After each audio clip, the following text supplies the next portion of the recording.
وَلْتَكُنْ مِنْكُمْ أُمَّةٌ يَدْعُونَ إِلَى الْخَيْرِ وَيَأْمُرُونَ بِالْمَعْرُوفِ وَيَنْهَوْنَ عَنِ الْمُنْكَرِ وَأُولَئِكَ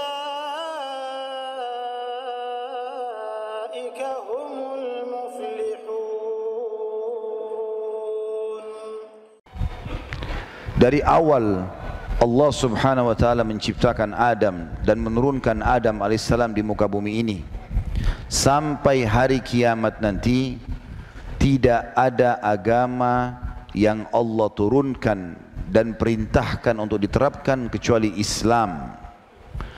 Agama al-Islam ini bukan baru dibawa oleh baginda Nabi Muhammad sallallahu alaihi wasallam, tetapi semua nabi-nabi beragama Islam. Agama ini bukan agama baru. Tuhan kita satu. Ajaran yang diinginkan oleh Allah subhanahu wa ta'ala agar beriman kepadanya sama. Sebagaimana baginda Nabi SAW bersabda dalam hadis Bukhari, perumpamaan aku dengan nabi-nabi seluruhnya yang telah Allah utus ibarat seperti bangunan yang sangat indah, karena satu sama yang lain melengkapi, terus menerus sering berlanjut. Nabi yang sekarang akan mengingatkan akan datang Nabi setelah saya bernama Fulan, terus begitu. Dan tertinggal orang-orang mengelilingi rumah atau istana tersebut dan mengatakan indah sekali istana ini, mereka memujinya. Tertinggal satu buah tempat seperti batu bata, mereka berkata andai saja batu bata ini diletakkan pada tempatnya sempurnalah bangunan ini. Kata Nabi SAW, akulah batu bata yang satu itu. Maka teman-teman sekalian, agama yang dibawa oleh para nabi-nabi satu, Islam. Yang terjadi perbedaan adalah penerapan syariatnya, hukum-hukumnya. Setiap nabi punya syariat.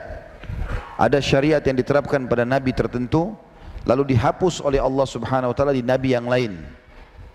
Sebagaimana syariat Nabi Muhammad SAW banyak sekali menghapus syariat-syariat sebelumnya, dan ada juga yang tetap berjalan, seperti kasus perintah berbakti kepada kedua orang tua, silaturahim dengan kerabat, bersedekah, sujud, ibadah. Itu semuanya sudah ada dari dulu, bukan baru sekarang. Tetapi ada syariat-syariat dalam pengharaman dan penghalalan yang kadang-kadang Allah subhanahu wa ta'ala menggantinya atau dihapus dan diganti dengan yang lainnya. Oleh karena itu teman-teman sekalian, di dalam pembukaan kita harus memahami tidak ada agama lain, dan itu Allah kekalkan dalam Al-Quran. Surah Al-Imran, surah nomor 3 ayat 185,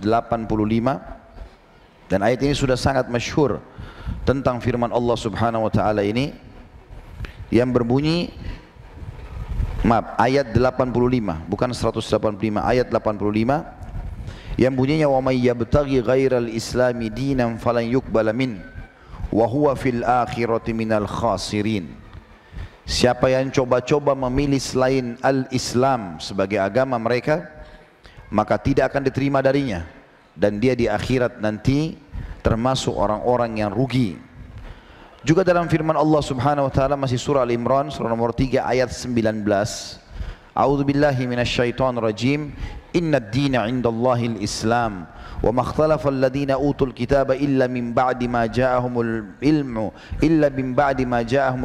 baghyan bainahum wa may yakfur bi ayatillahi fa innallaha sari'ul hisab.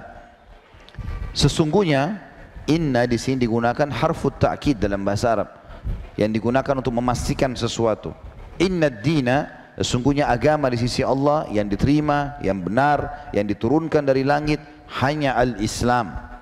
Dan tidaklah berselisih para orang-orang yang menuntut Alkitab, Yahudi dan Nasrani, kecuali setelah datang kepada mereka ilmu, dan itu semua baghyan bainahum, hanya karena iri dan dengki di antara mereka. Dan siapa yang kufur kepada ayat-ayat Allah, sesungguhnya Allah maha cepat hisabnya. Lalu bagaimana dengan Yahudi dan Nasrani, Ustaz? Itu bukan agama. Itu buatan manusia. Isa alaihissalam dan Musa alaihissalam adalah Muslim. Bahkan istilah Islam itu disebutkan oleh Nabi Ibrahim alaihissalam. Ayah, diberikan julukan ayah para nabi-nabi. Sebagaimana Allah subhanahu wa ta'ala menjelaskan dalam surah Al-Imran, masih surah yang sama, surah nomor 3 ayat 67. A'udzu billahi minasyaitonir rajim. Ma kana Ibrahimu yahudiyan wala nasraniyan walakin kana hanifan musliman wa ma kana minal musyrikin. Bukanlah Ibrahim itu seorang Yahudi, bukan juga seorang Nasrani, tapi dia adalah orang yang mengikuti ajaran yang hanif, muslim, hanifan musliman, dan bukan orang-orang yang berbuat kemusyrikan. Saudaraku seiman, memahami apa yang tadi kita sampaikan dalam pembukaan ini, maka bersyukurlah kepada Allah karena anda berada di agama yang Allah subhanahu wa ta'ala perintahkan. Hanya saja ada hal yang perlu kita fahami. Allah subhanahu wa ta'ala dalam hadis yang sahih riwayat Al-Hakim dalam kitab Mustadraknya, kata Nabi SAW mengutus sekitar 120.000 nabi. Di antaranya 313 rasul. Di antaranya 313 rasul. Perbedaan antara yang wajib diimani adalah 25 nabi dan rasul bagi kita umat Muhammad SAW. Dan kita bersyukur kepada Allah karena kita hanya diperintahkan menghafal 25 ini. Ini aja masih banyak yang belum hafal. Saya yakin kalau saya tes yang di Indonesia sini masih banyak yang belum hafal. Bahkan pernah ditanya dalam banyak majelis, coba sebutkan nama nabi-nabi. Ada banyak yang menyebutkan nama sahabat sebagai nama nabi. Padahal Allah cuma suruh kita menghafal dan mengetahui 25 nabi dan rasul. Masih banyak yang belum kita tahu. 120.000 jumlahnya. Tapi yang ingin saya titik beratkan teman-teman sekalian, perbedaan antara nabi sama rasul. Kenapa nabi banyak, rasul sedikit? Dari 120.000 nabi hanya 313 rasul. Sedikit sekali. 120.000 dikurangi 313. Jadi sangat sedikit yang berkurang. Maka ulama merincikan mengatakan kalau nabi adalah seseorang yang Allah utus mengingatkan kaumnya apa yang disampaikan oleh nabi dan rasul sebelumnya tanpa membawa syariat baru. Itu nabi. Kalau rasul, seseorang yang Allah utus membawa syariat baru, menghapus syariat sebelumnya. Makanya rasul tidak banyak. Pada saat Allah utus rasul, berarti akan ada perubahan syariat. Selama rasul tidak diutus, berarti nabi-nabi ini saling menyampaikan. Nabi ini meninggal, datang nabi setelahnya. Lalu mengingatkan, ingat ya, nabi sebelumku bilang ini halal, ini haram, terapkan. Hanya saling mengingatkan saja. Dan yang paling banyak mendapatkan nabi yang diutus adalah Bani Israel. Atau sekarang kebanyakan orang mengatakan mereka dengan orang-orang Yahudi. Teman-teman sekalian, kalau datang rasul di satu wilayah, maka sebelum Nabi Muhammad SAW, kita sekarang bicara dulu semua Nabi dan Rasul sebelum Nabi Muhammad SAW. Nanti akan kita fokus kepada Nabi Muhammad SAW. Semua Nabi-Nabi dan Rasul yang diutus sebelum Nabi Muhammad SAW diutus khusus untuk kaumnya saja, bukan untuk semua wilayah. Dan kebanyakan mereka hidup sezaman, cuma beda lokasi dakwah. Contoh misal, Nabi Ibrahim alaihissalam, walaupun beliau kakeknya Nabi Muhammad SAW, bahkan dapat julukan ayahnya para nabi-nabi. Karena setelah Nabi Ibrahim alaihissalam, semua nabi-nabi datang dari keturunan beliau. Istri pertamanya Sarah punya anak Ishak, istri keduanya itu memiliki anak Ismail, Hajar alaihissalatu wassalam. Dari kedua inilah turun nabi-nabi setelah itu. Dari Ishak turun Yakub, Yusuf, dan seluruh nabi-nabi yang turun setelah itu, ya, Ayyub, Daud, Sulaiman, Musa, Isa, ya, Ilyasa, Dzulkifli, ini semua dikenal dengan nabi-nabi Bani Israel. Dan Bani artinya keturunan, Israel nama lainnya Nabi Yakub. Nanti yang terakhir baru datang dari turunan Ismail, yaitu Nabi Muhammad SAW. Makanya Nabi Ibrahim punya julukan Abul Anbiya, bapaknya para nabi-nabi, karena semua nabi-nabi datang setelah itu dari keturunannya. Tetapi subhanallah beliau cuma nabi, beliau nabi dan rasul, tetapi hanya untuk kaumnya. Lokasi dakwanya Nabi Ibrahim alaihissalam adalah Babilonia, Irak.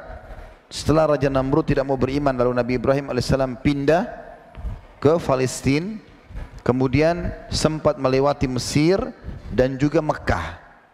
Ini lokasi dakwah. Nabi Ibrahim alaihissalam tidak diwajibkan oleh Allah untuk mendatangi lokasi lain. Tugasnya berdakwah di situ saja. Ada sezaman dengan Nabi Ibrahim alaihissalam keponakannya sendiri, Nabi Lut alaihissalam, yang kita kenal dengan kisah kaumnya, kaum Lut yang suka dengan homoseksual, wa na'udzubillah. Itu keponakan Nabi Ibrahim alaihissalam, sezaman dengan Nabi Ibrahim alaihissalam. Dia beriman pada risalah Nabi Ibrahim alaihissalam, lalu Allah utus dia menjadi nabi juga. Lokasi dakwanya Jordania, tidak lokasi yang lain. Makanya sekarang para ahli sejarah pun sepakat, hampir sepakat mengatakan lokasi ditenggelamkannya kaum Lut, 9 desa mereka yang semua melakukan homoseksual, yang Allah angkat lalu Allah balik, itu ada di Laut Mati yang ada di Jordania. Dan diyakini oleh sebagian orang-orang wilayah itu, saya pernah lewatin, ada sebuah batu berbentuk seperti manusia. Mereka mengatakan kemungkinan besar ini adalah kutukan Allah SWT kepada istri Lut yang tidak mau beriman kepada risalahnya. Tapi saksi bahasan kita, saudaraku seiman, adalah Nabi itu sezaman pada masa itu, dan ada lokasi dakwah sendiri. Nabi Lut alaihissalam tidak punya kewajiban pergi ke lokasi lain. Contoh yang lain, Nabi Musa alaihissalam. Nabi Musa sezaman dengan 2 nabi yang lain atau 3 nabi. Kalau adiknya sendiri Nabi Harun sezaman sama beliau, satu lokasi dakwah. Tapi ada nabi lain, mertuanya Nabi Musa alaihissalam, namanya Nabi Shu'aib di negeri Madian, yang Allah sebutkan dalam surah Al-Qasas, bagaimana Nabi Musa alaihissalam melarikan diri dari kejaran Fir'aun lalu pergi ke Madian, lalu menikah dengan anaknya Shu'aib, gitu kan. Maka ini mertuanya Nabi, lokasi dakwanya Nabi Shu'aib, Madian, yang Allah SWT binasakan mereka, ya. Kemudian juga sezaman dengan Nabi Musa alaihissalam adalah Nabi yang hidup di sekitar wilayah Asianya Turki, yaitu Nabi Khidir, yang Allah ceritakan dalam surah Al-Kahfi. Bahkan kita selalu setiap Jumat disuruh baca surah Al-Kahfi supaya mengenang kisah itu, ya. Maka ini nabi-nabi yang hidup sezaman, tapi beda lokasi dakwah. Begitu juga dengan Isa alaihissalam, sezaman sama sepupunya sendiri, Nabi Yahya, pamannya Nabi Zakaria. Itu satu lokasi dakwah, umumnya di Palestina. Semua nabi-nabi ini diutus oleh Allah SWT di masa mereka, di lokasi dakwah mereka. Kalau datang seorang Rasul di satu lokasi, maka sebelum Nabi Muhammad SAW, maka syariat yang ada di lokasi dakwanya dia dihapus oleh Rasul tersebut. Dan bisa jadi satu zaman Rasul bersama-sama sebelum Nabi Muhammad SAW diutus. Jelas sampai sini? Allahu alam. Cuma 3 orang yang ngangguk-ngangguk. Jelas enggak? Baik. Tapi kalau Nabi Muhammad SAW berbeda, saudaraku seiman. Nabi Muhammad SAW satu-satunya Nabi plus Rasul yang diutus untuk seluruh alam semesta. Makanya Nabi SAW bersabda dalam sebuah hadis yang sahih, semua nabi-nabi sebelumku diutus khusus untuk kaumnya, aku diutus untuk seluruh alam semesta. Agama satu, Islam. Tapi nabi-nabi ini diutus oleh Allah SWT di lokasi masing-masing sebelum Nabi Muhammad SAW. Dan mereka tidak punya kewajiban mendatangi lokasi-lokasi yang lain. Bahkan kadang-kadang berdekatan, kayak tadi saya bilang Nabi Ibrahim AS di Palestina, ponakannya di Jordania, jadi seperti Jakarta sama Surabaya. Ada nabi-nabinya. Nah, oleh karena itu syariat yang dibawa oleh Nabi Muhammad SAW dalam agama Islam ini adalah syariat yang paling sempurna. Karena tidak ada lagi nabi dan rasul sebelumnya. Beliau bersabda alaihissalatu wassalam, akan datang setelahku 50 dajjal pendusta, mengaku sebagai nabi semuanya. Ketahuilah aku adalah penutup para nabi dan rasul, dan tidak ada nabi lagi setelah beliau alaihissalatu wassalam. Dan Allah SWT mengatakan, walakin Rasulullah wa khataman nabiyyin, bahwasanya Nabi Muhammad SAW adalah penutup para nabi, ya. Utusan Allah dan penutup para nabi. Oleh karena itu teman-teman sekalian, kita umat Muhammad SAW yang mengemban amanah Islam, yang syariatnya sudah tidak akan berubah lagi sampai hari kiamat ini, Beda dengan yang dibawa oleh nabi-nabi sebelum kita, masih bisa dihapus oleh Rasul yang datang setelahnya. Ini kita punya kewajiban untuk mengemban amanah ini, menyebarkan ke seluruh muka bumi. Karena hanya ini agama yang benar.